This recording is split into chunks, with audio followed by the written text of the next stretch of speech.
Bonjour et bienvenue. Vous venez de vous faire installer un enregistreur vidéo afin de protéger vos locaux. On va voir ensemble aujourd'hui comment s'en servir et voir ensemble les fonctionnalités de base. Tout d'abord, on va se retrouver sur la page d'accueil de votre enregistreur vidéo. Si toutefois vous souhaitez agrandir les caméras sur l'écran d'accueil, dans mon cas je n'en possède qu'une, vous pouvez faire deux options. Vous avez l'option de double-cliquer sur la caméra en faisant deux clics gauche sur la caméra intéressée.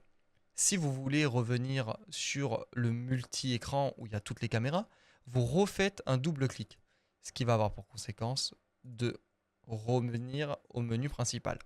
Si toutefois vous voulez afficher constamment que 4 caméras, vous faites le petit clic droit et vous allez dans les vues, ici, dans le menu déroulant.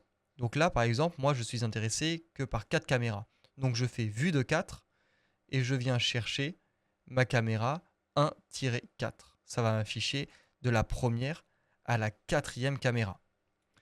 Si par exemple on veut 8 caméras, eh bien on peut aller cliquer sur la vue de 8, juste au-dessus, ici.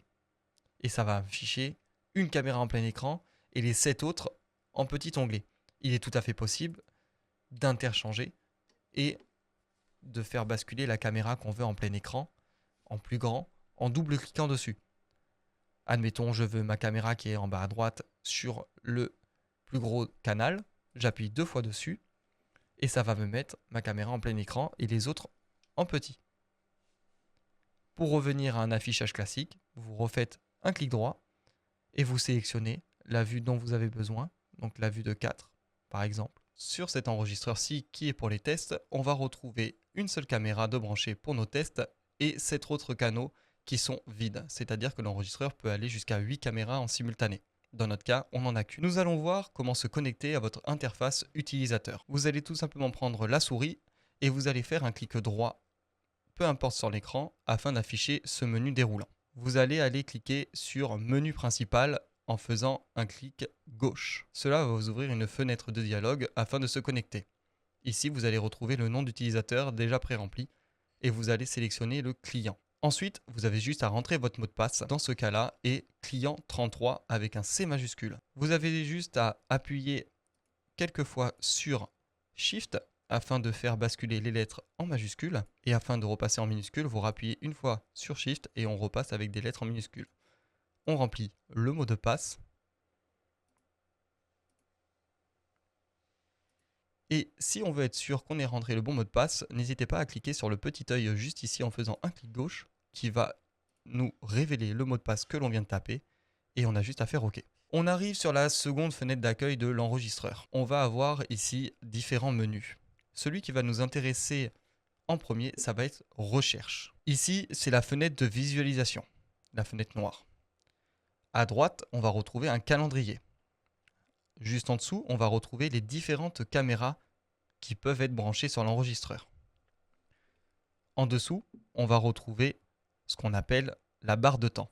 C'est ce qui va nous dire depuis combien de temps l'enregistreur enregistre et s'il y a des événements ou non. Pour commencer, sélectionnez une date. Dans mon cas, on n'a que le 14 de disponible. On vient choisir la caméra qui nous intéresse, donc étant donné que je n'ai qu'une seule caméra, moi je viens décocher en faisant des clics gauche les 3 autres caméras et je laisse que la caméra A1 de cocher. Vous pouvez voir alors qu'ici, en bas, on récupère qu'une seule petite barre. Et cette barre possède donc différentes couleurs, donc vert pour du continu et jaune pour du mouvement. Si vous souhaitez avoir que du mouvement afin de faire des recherches plus rapides, vous pouvez décocher en cliquant juste ici sur la couleur que vous voulez désélectionner. Alors, vous pourrez rechercher les mouvements en cliquant sur la barre jaune 2 fois avec un clic gauche. Si vous voulez zoomer dans la barre de temps, vous pouvez ici cliquer sur en bas à droite 30 minutes, 1 heure, 2 heures. Donc là, dans mon cas, je vais faire 30 minutes. Et là, on voit des découpes beaucoup plus nettes dans le temps. J'appuie 2 fois, ça m'avance le petit curseur rouge. Et admettons que ici, c'est un moment que l'on veut sauvegarder. On vient ici mettre sur pause. On va pouvoir ensuite faire ce qu'on appelle un découpage pour exportation, pour les forces de l'ordre ou pour vous-même.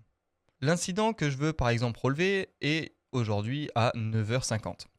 Je vais faire pause comme j'ai fait précédemment sur la gauche ici. Et ensuite, je vais appuyer sur le petit ciseau clip vidéo. Ça va me donner la première tranche horaire, donc 9h50 et 9 secondes.